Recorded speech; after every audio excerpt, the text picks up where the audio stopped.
Fala pessoal, Rodolfo Abrantes aqui, um prazer estar com vocês. E o assunto sobre o qual eu quero falar hoje tem a ver com o evangelismo para essa nova estação, para esse tempo que está vindo aí na nossa frente. Eu queria usar como pano de fundo algumas coisas que o Senhor começou a me falar no final do ano passado. Eu me lembro que bem no finalzinho de 2019, eu comecei a ser, de certa forma, instigado pelo Senhor a buscar o novo, né? Aquilo que Ele estaria fazendo de novo. A gente sabe que Deus está sempre fazendo uma coisa nova e tudo que a gente não pode fazer é estacionar numa estação, por melhor que ela seja, sem entender e discernir que Deus está movendo as peças, que tudo é uma construção de algo muito maior, que Deus tem o próprio desenho para o final e para a conclusão de todas as coisas. Então eu acho que é fundamental que a Igreja de Cristo esteja afinada, antenada naquilo que o céu está liberando como sinal, para que a gente possa então se mover da maneira mais eficaz possível. E a maneira mais eficaz possível nada mais é do que estar em total harmonia com os movimentos do Senhor. Ou seja, Ele soprou para um lado, é para lá que a gente vai, Ele começou a declarar algo, é isso que então que a gente proclama, e por aí vai. Bom, no final de 2019, eu me lembro que a igreja brasileira, principalmente a parte mais jovem da igreja, estava super empolgada com o acontecimento do Descende e com o clamor desse evento, né? O Descende não foi um show, ele foi uma proclamação, muito melhor que isso, uma convocação para missões. Ou seja, o tema da conferência, daquele ajuntamento, perdão, era uma guerra contra a apatia, né? Ou seja, é tempo da gente se mover, é tempo da gente fazer alguma coisa, é tempo da gente não simplesmente ficar parado ouvindo palavra e não causando nada no nosso tempo, não trazendo nada do céu para a terra. Então, eu via todo mundo muito empolgado quanto a isso, e eu comecei a meio que ser instigado pelo Senhor a procurar o novo. Ou seja, a impressão que dá é que isso era o novo de Deus naquilo que Ele estava querendo me dizer, mas eu percebi que Ele estava querendo me dizer, ok, esse tempo está vindo, e qual é o novo depois disso? Ou seja, como um jogador de xadrez começar a perceber o movimento das peças e você se preparar de uma forma profética, né? Ou seja, antes do tempo, para você então fluir naquilo quando vier. E eu me lembro que nessa mensagem que ele me deu no final de 2019, o Senhor me chamava a atenção para a igreja local, para as casas. O texto que eu usei foi quando Samuel é convocado pelo próprio Deus para ir na casa de Jessé, porque dentro daquela casa ele tinha se provido de um rei.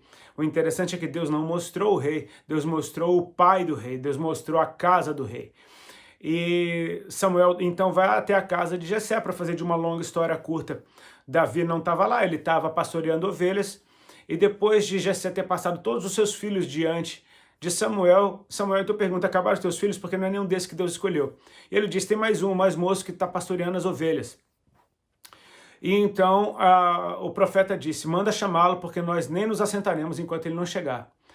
E aí eu chamava a atenção para o evangelismo, porque alguém de dentro daquela casa se dispôs, apesar de estar vestido propriamente para aquele evento interno, de estar com as vestes próprias para aquilo, ele se dispôs a ir do lado de fora, se dispôs a convencer Davi a entrar, a deixar tudo que ele estava fazendo. E essa pessoa foi e voltou trazendo Davi. Ele não aparece, a gente não sabe nem o nome dele. Mas eu entendo aí a figura de um evangelista sendo bastante eficaz. Ou seja, não é alguém de fora que vai trazer o de fora, e não é alguém de dentro que vai para o lado de fora simplesmente dizer para os de fora entrarem dentro de casa. É mais complexo do que isso. É alguém de dentro que vai ao lado de fora encontrar alguém de dentro que está do lado de fora para que ambos voltem para o lado de dentro. Ou seja, um evangelista eficaz, ele não é simplesmente alguém que tem a habilidade de sair de dentro de casa. É alguém que pertence à casa, mas tem a habilidade de, por essa mesma causa, ir ao lado de fora e voltar para dentro de casa com mais alguém. Essa mensagem, ela me chamava a atenção para o fato de que seria um novo tempo, o tempo das casas, o tempo da igreja local, porque depois de uma grande colheita e depois de um grande evangelismo, eu estava entendendo que seria o tempo de cuidar dessas pessoas, de ensinar o beabá para cada uma delas, ou seja, de ver Deus começando uma nova estação com um novo povo. E aí entrou 2020, o Descende aconteceu, e de repente, cara, poucas semanas depois do Descende acontecer, veio essa pandemia que fechou todo mundo dentro de casa. A impressão então que dava, muita gente pode ter pensado, será que a igreja não ouviu o céu direito? Será que as pessoas não estavam antenadas naquilo que Deus estava dizendo? E não tem nada a ver com isso. Eu comecei a entender que o que eu julgava ser o novo pós-evangelismo se confirmou como sendo o novo de Deus pré-evangelismo. Ou seja, Deus não foi pego de surpresa com essa pandemia, os planos de Deus não foram frustrados ou sequer adiados por causa dessa pandemia. O nosso tempo se desenrola sobre a eternidade, ou seja, esses eventos já estavam escritos na história. Então eu começo a perceber, o Senhor, pela sua grande misericórdia e bondade, nos trouxe para dentro primeiro, para que a gente pudesse ser forjado, para que a gente pudesse ser afinado com o céu, para que a gente pudesse ter o nosso caráter testado e aprovado, porque eu creio que nada é mais eficaz em provar o nosso caráter como o convívio com pessoas dentro da mesma casa. As pessoas da nossa casa são aquelas que realmente sabem quem a gente é. Então nós fomos, ok, nós sim fomos pegos de surpresa. Não estava nos planos de ninguém tirar esse ano, talvez, sabático de uma forma coletiva. Mas, como eu disse, o céu não foi surpreendido por isso. Então eu preciso ter a humildade de aceitar a vontade de Deus e de, ok, foi-me dado tempo. Aliás, tempo até de sobra. Foi-me dado tempo, e o que é que eu vou fazer com o tempo que eu ganhei? Vou ficar reclamando da vida? Vou ficar chorando o fato de não poder estar trabalhando? Vou ficar reclamando pelo fato de inevitáveis despesas se acumularem? Eu percebi então que era tempo de aproveitar o tempo que eu ganhei. É como aquela noite que dura um pouco mais do que o previsto e eu tenho tempo de deixar a minha casa pronta. Sabe? É tempo de eu afinar o meu foco com o que realmente eu fui chamado para fazer. E no meu caso, como de muitos que eu conheço, o evangelismo é o seu chamado principal, eu queria estar compartilhando isso aqui com vocês. Tem um texto base que está em Lucas capítulo 8, verso 4 em diante, que fala da parábola do semeador. E diz assim: afluindo uma grande multidão e vindo ter com ele gente de todas as cidades, disse Jesus por parábola: eis que o semeador saiu a semear, e ao semear, uma parte caiu à beira do caminho, foi pisada, e as aves do céu a comeram. Outra caiu sobre a pedra, e tendo crescido, secou por falta de umidade. Outra caiu no meio dos espinhos, e estes, ao crescerem com ela, a sufocaram. Outra, afinal, caiu em boa terra, cresceu e produziu a 100 por 1. Dizendo isso, clamou: quem tem ouvidos para ouvir, ouça. Eu não vou entrar aqui na questão da explicação da parábola, porque só de você continuar lendo o texto, o próprio Jesus explicou. Mas tem algo aqui que me chama a atenção, é o fato de que um semeador saiu para semear. Ele não saiu com o intuito de desperdiçar sementes pelo caminho. Ele saiu com um foco, ele tinha um lugar específico onde essas sementes iam ser semeadas. Algumas caíram pelo caminho. O que é que eu quero dizer com isso? Eu sinto que Deus está nos afinando, nós evangelistas, com o foco dele. Ou seja, em Mateus 18, em Mateus 28, a partir do verso 18, o finalzinho do livro de Mateus, Jesus proclama o ide. Ele disse: ide por todas as nações, pregando o evangelho do reino, fazendo discípulos de todas as nações, batizando-os em nome do Pai, do Filho e do Espírito Santo, e ensinando-os a guardar todas as coisas que eu vos tenho ordenado. Eis que eu estou com vocês até a consumação dos séculos. Ora, a gente percebe que Jesus não nos chamou simplesmente para sair ganhando pessoas para ele. Inclui isso, mas é muito mais a respeito de um foco. Ele disse, façam discípulos de todas as nações. Eu entendo, meu irmão, que o discípulo que eu faço, ele não é meu, ele é de Jesus. Eu posso sim fazer um discípulo meu, mas eu sou falho. Só que se eu conseguir fazer um discípulo de Jesus, a coisa é bem mais excelente. Ou seja, esses discípulos foram chamados para se multiplicar. Eles foram chamados para reproduzir aquilo que eles já carregavam na vida de outras pessoas. Eles eram discípulos de Jesus e eles fariam outros discípulos para Jesus. Ou seja, pessoas vão ser ganhas no caminho, multidões vão ser ganhas no caminho. Mas se eu me foco simplesmente em ganhar pessoas, eu esqueço do foco principal, que é o fazer um discípulo que vai ganhar tantas pessoas quanto eu. Eu acho que é mais ou menos por aí. Em João, capítulo 10, quando Jesus fala que ele é o pastor, nós somos as ovelhas, ele diz, eu ainda tenho ovelhas que não são desse aprisco.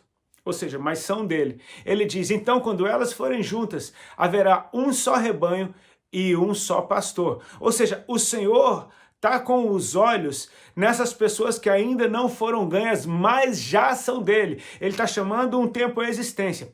Quando ele nos convoca para ir às nações, ele não está nos dando simplesmente uma ordem ou uma sugestão. Ele já está preparando o futuro. Ele está nos mostrando o nosso caminhar por essa terra.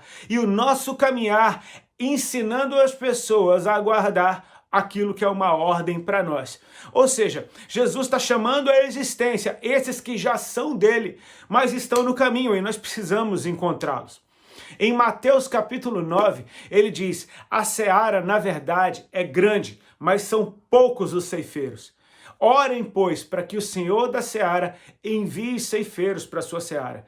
Ou seja, nessa oração, Jesus não está nos convocando a clamar por almas simplesmente, mas por trabalhadores que vão ganhar essas almas para Cristo. Irmãos, eu entendo que assim, principalmente nos mais jovens, é um desejo muito grande de encontrar de cara qual é o seu chamado. Eu me alegro muito com isso. E eu percebo, cara, tem a ver com o nosso tempo, é um tempo das coisas muito imediatas, as pessoas com certa pressa, e isso é, em alguns casos, perigoso, porque você pode estar colocando o carro na frente dos bois, ou seja, antes de ter experiência, vivência, você já querer ensinar uma coisa que você nem entende direito. O meu conselho é que você inspire primeiro e você ensine depois. Eu ouvi isso uma vez, eu achei fantástico, só tem autoridade para levantar, para se colocar de pé para ensinar aquele que teve a humildade de se sentar para aprender. Então é simplesmente da gente colocar as coisas em ordem. Mas eu admiro esse coração, eu admiro esse desejo das pessoas encontrarem qual é o seu chamado. E me alegra o fato de ser uma geração, que não se conforma em simplesmente ficar sentado na igreja, ouvindo ministração após ministração. Eles entendem, cara, tudo isso aconteceu, tudo isso, toda essa informação, ela foi liberada para que a gente possa dar fruto. Ou seja, eu quero saber qual é o meu chamado, eu quero saber o que fazer. Naturalmente, esses mais jovens já se identificam de cara com o evangelismo, porque o evangelismo acontece no ambiente do qual eles vieram, ou seja, nas ruas. E eu creio que, assim, uns foram chamados para apóstolos, outros para profetas, para mestres, pastores e evangelistas. Nenhum desses nasce fluindo nesse ofício, exceto o evangelista. O evangelista já consegue conhecer Jesus ali na esquina e entregar ele na outra. Ele consegue comunicar aquilo que ele experimentou na simplicidade, e essa simplicidade é extremamente eficaz e poderosa. Mas, em se falando de chamado, às vezes a gente quer botar a mão na massa de uma vez, quando existe algo ainda mais excelente e talvez seja o centro daquilo que eu quero passar para vocês. A igreja primitiva, você vai perceber lendo as escrituras, que antes de fazer qualquer coisa para o Senhor, antes de ensinar, antes de evangelizar, antes de fazer sinais e maravilhas, antes de lançar fundamentos apostólicos ou de profetizar, eles aprenderam a ouvir a voz de Deus. Repete isso dentro de você. Aprender a ouvir a voz de Deus em primeiro lugar. Por que eu digo isso? Porque eu posso simplesmente sair para semear e deixar sementes caindo pelo caminho. Algumas delas podem até encontrar uma terra boa e dar bom fruto, mas muitas vão se perder. E sabe, se eu acostumo a caminhar desperdiçando algo precioso, eu posso me frustrar ali na frente se eu não encontrar o fruto daquilo que Deus espera. Ou seja, eu creio que é momento da gente aprender primeiro a ouvir a voz de Deus para que Ele nos diga aonde ir, para que Ele nos dê o endereço desse campo, aonde nós vamos lançar e produzir uma grande lavoura para o Senhor. Sabe, eu creio que não é o tempo, vou tentar usar uma linguagem ilustrativa, não é tempo de simplesmente dar uma metralhadora na mão de um soldado e falar para ele, aperta o gatilho e gira para os lados, ou seja, atire para todo lado que talvez você consiga atingir o seu alvo. Eu creio que é algo mais excelente. Deus está querendo nos ensinar a usar uma arma só, um tiro e acertar o alvo. Não estou falando aqui de matar gente, mas eu usei uma linguagem figurativa para entender que é tempo do sniper e não daquele que senta o dedo loucamente gritando e atira para todo lado. É tempo da gente dar valor para a semente que a gente carrega e que ela encontre o endereço certo, aquela pessoa-chave, aquela pessoa que vai mudar a história. Eu tenho uma boa notícia para te dar. No caminho até encontrar esse alvo, essa pessoa que Deus escolheu, você vai ganhar muita gente para Cristo. Existem alguns eventos na Bíblia que eu acho extremamente fantásticos e relevantes. E um deles está em Atos capítulo 9, quando Paulo, o apóstolo Paulo, ele aparece ali na Bíblia respirando ameaças e ofensas contra o Senhor, contra os discípulos do Senhor, e ele pega cartas das sinagogas para ir até Damasco, para encerrar na prisão os discípulos de Jesus, aqueles que eram do caminho. E no meio do caminho, chegando em Damasco, ele tem uma experiência com o próprio Jesus. Apareceu uma luz resplandecente que ofuscou o sol, segundo seu próprio testemunho. E da luz saiu uma voz que dizia, Saulo, Saulo, por que tu me persegues? E então Saulo perguntou, quem és tu, Senhor? E o Senhor respondeu, eu sou Jesus a quem você persegue. Mas entra na cidade e lá te dirão tudo o que te convém fazer. Eu creio completamente que Jesus podia muito bem dizer tudo para Paulo ali, mas existe um processo, e ele disse, entre na cidade, porque lá alguém vai te dizer o que fazer. É interessante porque Jesus já tinha um plano, e nesse plano, nesse futuro que Jesus mostrou para Paulo, Paulo estava dentro de Damasco e alguém vinha até ele para lhe dizer o que fazer. Paulo ficou cego e por 3 dias ele jejuou e orou. E havia nessa cidade um discípulo chamado Ananias, que pelo jeito vivia na presença do Senhor, e Jesus aparece para ele e diz, Ananias. E Ananias então diz, eis-me aqui, Senhor. E Jesus diz para ele, entra na rua chamada direita, procura na casa de Judas por um homem chamado Saulo, apelidado de Tarso, e ele está orando.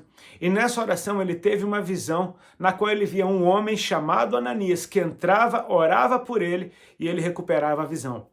Ananias então questiona o Senhor, ele diz, Senhor, de muitos eu tenho ouvido os males que esse homem tem feito.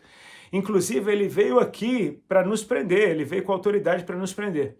E aí Jesus diz para Ananias, vai, porque esse é para mim um vaso escolhido, ele vai levar o meu nome perante os gentios e os seus reis, e eu vou lhe mostrar o quanto ele deve padecer por amor do meu nome. Você percebe que então Jesus está mostrando para Ananias o futuro a respeito de Paulo. Jesus está mostrando para Ananias o futuro. Reis, povos e nações, conhecendo o evangelho através de um cara que Ananias tinha uma missão específica para encontrar naquela tarde. Ananias então vai, e o endereço é certo. Ananias chega naquela casa de Judas, na rua chamada direita, procura por Saulo, apelidado de Tarso. Ele realmente está lá. Então Ananias entra no aposento onde Paulo está e diz, irmão Saulo, o Senhor Jesus que te apareceu no caminho me enviou até aqui para que eu possa orar por você e você recupere a visão e seja cheio do Espírito Santo. E assim aconteceu. Quando Ananias orou, Os olhos de Paulo se abriram, caíram como que escamas dos seus olhos. Ele passou a ver, foi cheio do Espírito Santo, foi batizado. E aí começa a história linda de um dos maiores apóstolos, daquele que escreveu mais da metade do Novo Testamento, com uma propriedade de quem conheceu Jesus face a face, mesmo sem isso ter acontecido em carne. Eu fico pensando, quem teve a experiência mais poderosa? É maravilhoso você ter uma experiência com Deus. Deve ser maravilhoso você estar num quarto e numa visão você ter a impressão de um homem chamado Ananias que vem até você e ora por você. É específico demais. Parece que é só a nossa imaginação remida pelo Senhor que está tendo ideias loucas demais. Só que de repente, imagina você cego dentro desse quarto, a porta se abre e realmente entra um homem chamado Ananias e acontece tudo o que você viu em oração. Eu fico pensando se essa experiência é ainda maior que a de Ananias, que está na sua casa, recebe um recado da parte de Jesus cheio de detalhes, com propósito, a respeito do futuro bom, a respeito do futuro da igreja, a respeito de alguém que seria poderoso para levar o evangelho pelas nações. Ele então obedece e ele encontra esse homem humilhado, cego, e ele chama ele de irmão, ele traz ele para cima, sabe, ele edifica a vida dele. E agora uma nova etapa dessa história está acontecendo. Sabe, nós temos um alvo. Você pode ser aquele cara que vai ganhar milhares de almas como Billy Graham, ou você pode ser aquele cara que vai ganhar o próximo Billy Graham para ganhar milhares de almas. Eu creio que é tempo da gente ajustar o foco. Tem uma outra passagem que, por coincidência, está em Atos 9 também, e eu começo então a perceber que parece que era uma estação em que Jesus estava fazendo coisas de uma maneira similar. Paulo estava indo por toda parte, Pedro estava indo por toda parte visitando a igreja, e diz que numa cidade chamada Lida, ele encontrou com um homem chamado Enéas, e esse homem estava paralítico há 8 anos. E então Pedro ora por esse homem, e esse homem se coloca de pé, ele é completamente curado, e diz a Bíblia que todos os habitantes de Lida se converteram ao Senhor. Aí tem uma sequência, parece que o alvo era só esse. Poxa, ver um paralítico levantando é fantástico, mas parece que isso é só algo que está acontecendo no caminho, porque existe um alvo lá na frente. Lida era perto de Jope, e na cidade de Jope havia uma discípula de Jesus chamada Dorcas, e essa veio a falecer. Então as pessoas, sabendo que Pedro estava ali perto, em Lida, eles clamaram a Pedro, vem com a gente, nos ajuda aqui, dá um conforto. E Pedro chega a Jope, e então ele encontra aquela casa em pranto, as mulheres mostrando as obras que Dorcas fazia e contando como ela era misericordiosa, como ela era piedosa, como ela dava esmolas ao povo.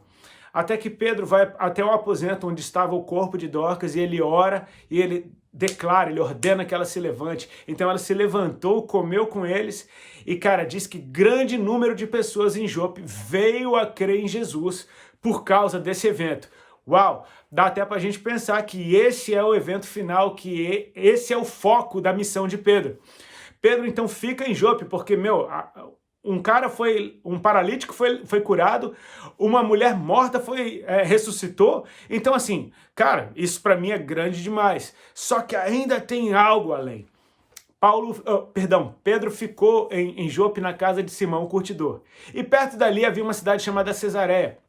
E nessa cidade tinha um centurião chamado Cornélio, e esse centurião era um homem piedoso, era um homem que dava esmolas para o povo, e de repente na hora da oração, às 3 horas da tarde, ele tem a visitação de um anjo, e esse anjo diz que ele tinha um memorial diante do Senhor.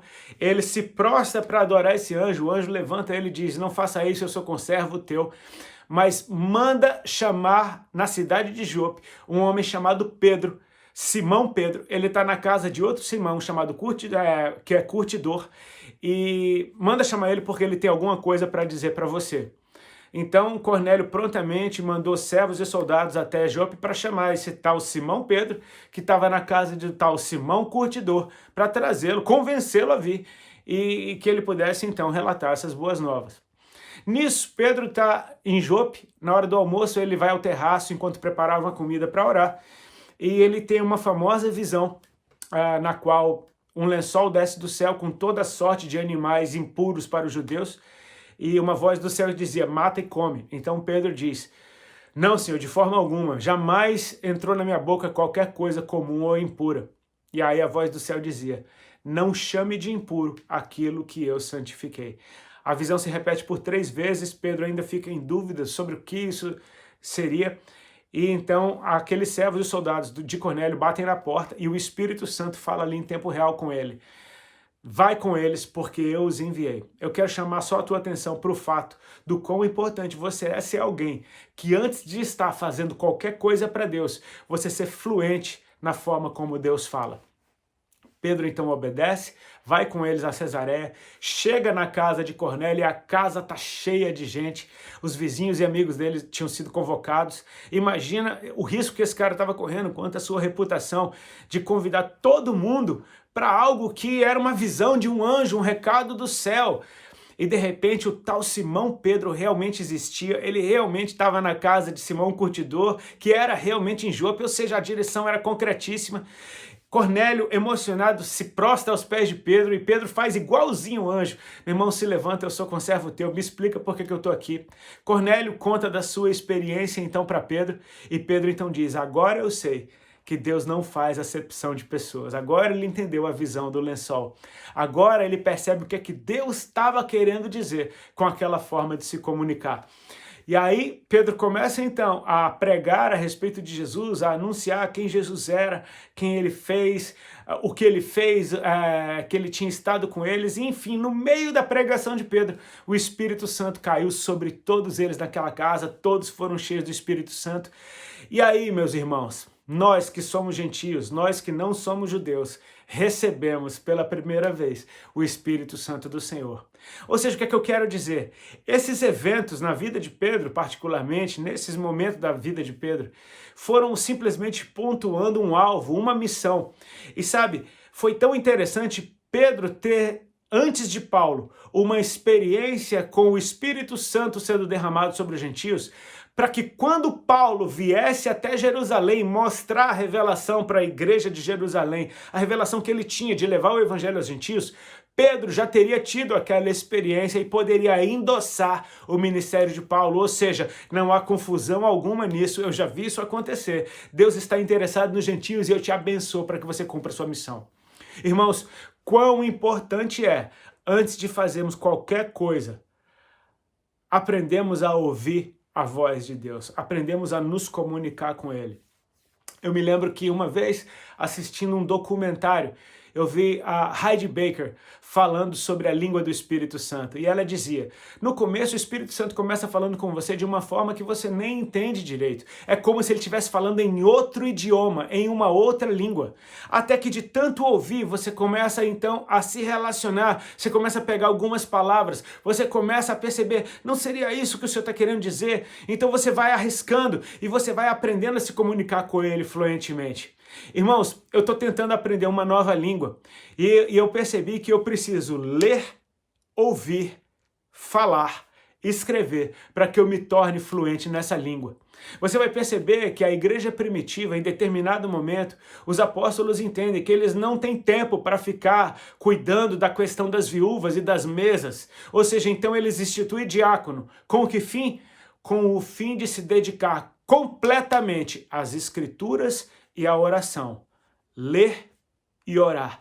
Eu creio que essa disciplina nos faz aprender a falar como ninguém a língua do céu. Deus nos deu as escrituras e tudo que ele vier a falar com a sua própria boca para o nosso coração tem a ver com as escrituras. Eu preciso aprender a ler as escrituras, ter isso como um hábito que eu carregue por toda a minha vida. E preciso também orar, porque a oração me dá a consciência de que eu estou na presença dele. Orando, eu ouço Deus falar comigo. Com as escrituras, eu constato de que realmente é o Senhor falando comigo. Ler as escrituras e uma vida de oração, uma vida de leitura das escrituras e uma vida de oração vão me ensinar a falar fluentemente a língua do céu. E eu oro para que no teu coração nasça o desejo de você simplesmente se prostrar na presença de Deus, se deliciar com a palavra dele, se deliciar com uma vida de oração e se tornar fluente nessa língua, porque tudo que você vier a fazer daqui para frente não será um desperdício. Você vai estar como Ananias, de boa na sua casa, mas cheio cheinho de Deus, na presença dele, falando fluentemente o que ele quer te dizer. E você não vai ter dúvida quando Deus te der o endereço de alguém, quando Deus te der o nome de alguém, quando Deus te der um alvo que vai fazer coisas ainda maiores do que você sonhou fazer. Eu sonho com esse dia, em que nós chegaremos sim, percorrendo as nações, ou o caminho da nossa vida, fazendo discípulos para Jesus, pessoas que vão ganhar muito mais almas do que nós, mas atentos à voz do Senhor, para que nenhuma semente das quais Ele nos deu venha cair pelo caminho. Você é um semeador, você saiu para semear, e eu te abençoo. Aprenda a ouvir a voz de Deus em primeiro lugar. Valeu!